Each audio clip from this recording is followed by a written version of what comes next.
My story starts off in a little town called Glasgow in Kentucky. It's a little off town by Cave City in Bowling Green. Me and my buddy Jacob we're just kids at the time. We're about 14, 16, and we were just having a chill night, regular school night. And I owned a 2004 Mustang at the time, and I always drove over to his house, and we would just go do some fun stuff. So one night we went out and decided, let's do some reckless shit, any normal teenage kids. So we went off to our buddy's house, Ronald's, and when we went there, his mom had a old car in the back, and she never let anybody touch. So 2 days later, we decided, well, that car was very old, so we went to go check it out. We looked inside, and we found out that the keys were sticking out of the top of the flap up top.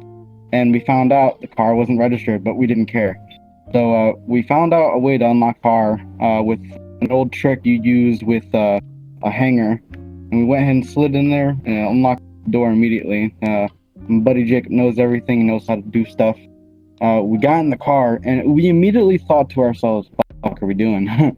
And we didn't know how to, we didn't understand how to start the car either, because at the time that the ignition was completely like up. It was all messed up. There was wires pulled out in the front by the radio. There was wires hanging out by the speakers, and there hardly was any other speakers in there. So it was a really messed up car. Oh yeah, it was pretty messed up. It was rusty in the front, had all smeared paint all over it. It was just a bad car. Okay. It was like a 50-50 chance of starting that car. So we kept on cranking it, and we just gave up. And Jacob just like, here, let me do something. And he went and popped the hood, and he flipped a switch on the inside. I don't remember what it was. It was an old Honda car. And he came back, and he started the car, and it immediately started up. And we're like, oh, let's go. So we decided to call one of our buddies, and we're like, hey, what you doing right now? And my buddy's name is Ronnie. He's 24 at the time, and we hit him up, and we're like, hey, what you doing tonight? And he just got off work. He was an electrician instructor, didn't have much to do when he got home. So we asked him, hey, you trying to get lit tonight? And he goes, yeah, for sure. And I was just like, well, we're trying to find somebody that can buy us alcohol. And he immediately accepted. He was just like, hell yeah, you guys can come on over. We came on over, and he goes, hey, where's your Mustang at? And I just like, this is Jacob's new car. And he goes, oh, okay, I like it. And then he went inside of it, and he just like, what the fuck is wrong with everything? And he's like, well, we left the car unlocked, and we came up with a stupid story that somebody stole the whole radio and system out of it. But that's not what really happened. It was about 10 o'clock at night, and we didn't have many in the town we lived in. Didn't have many stores around that were open at the time. So we had to drive all the way to Bowling Green to get some booze, and we came back. We started drinking. We drank a lot. It was 12. It was two 12-packs of Mike's. Wow. There was blueberry lemonade, and then there was strawberry. Went ahead, blew all through that night, and we decided, hey, we got enough money. You wanna take a trip somewhere? And we decided, hey, let's go ahead and take a trip. So we went ahead and went to the gas station, filled up, and we had a guy just super angrily mad look at us, and we're just like, what? And he just kept staring, and Jacob looked over at me, and he goes, dude, that's Ronald's dad. And I'm just like, no way. So we immediately took off, and Ronald was the guy we went over and actually stole the car from his mom. And that was her husband that was right at the gas station looking at us.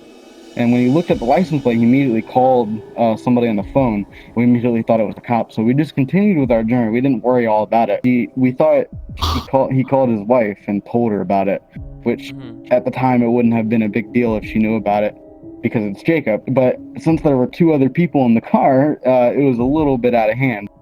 So as we're driving down the highway, and we're cruising along, and the car just starts bumping because it's so old. And it just keeps on bumping, and it's hard to control, and I'm the only one driving. And at the time, I believe I was 17, and my friend was the same age. Ron was in the car, and he was 24. Then there was my buddy Skylar, and he was like 14. And it was just wild. And as we're driving, we see so many people going past us so fast, and we keep realizing that we can't go over 50 miles an hour on the highway. Oh, And wow. as we're driving, we immediately see cop lights behind us, and we're like, "Oh, So we pull to the side, um, on the left side to keep on going in the fast or the passing lane, and the cop comes up right behind me and shines a spotlight at me, and I was just like, "Well, what the fuck does that mean?" And he's like, and Ron goes, "I think they want you to move out of the way," and I'm like, "Okay," so we moved out of the way, but he still followed us, so we're just like, "Okay, we're getting pulled over," so we immediately got pulled over. And there was about a 10-second pause when we got pulled over, and then Jacob looked at me. He's like, "I'm going to jail," and I'm just like, "Oh my God, no way!" And that's when we start freaking out. We're like, "Okay, well, if he comes up to the window, that's a good sign, but if he doesn't come up to the window, that's a bad sign." And then two other cop cars pulled up. There was a state trooper and two sheriffs, and we're just like, "Oh no!" And they all pull up next to each other, code 5 style, and that's when we immediately put it in 5 gear and just take the fuck off. And this car, this Honda, is a V8, but it's an old car. So at the time, it couldn't go over 50 miles an hour, but we pushed it to 70, and the car was shaking like hell. We finally got away by getting off the highway near Louisville, and we went straight through town. And there was, at this time, it was like 1 in the morning. There was nobody on the streets, and all you saw if you were standing on the sidewalk, is 6 cop cars behind us, full siren, full lights, everything, following this little tiny Honda that's going about 70 miles an hour down the main road. We finally get off and cut off to an old abandoned kind of place. It had a huge cemetery. I know we knew the cemetery at the time was abandoned because nobody goes there. There's rusty buildings everywhere, so we turned into there and we shut off our lights, and we thought they would go past. One cop noticed us and started coming our way, and that's when we took off again, but we didn't have any lights on, and we forgot all about the headlights. We went on a dirt road, cut off, and we found out they weren't following us. They were trying to find us because I guess the cop that was behind us, they got lost. Mm-hmm. So we kept on driving, and right when we got out of the car, we booked it. We were gone. We called our friend. I don't remember what his name was. It was one of my buddy Ron's buds, but he came and picked us up, safe car and everything. 3 people in the back are just shocked as hell. We're just like, we know for a fact they're gonna know who it was.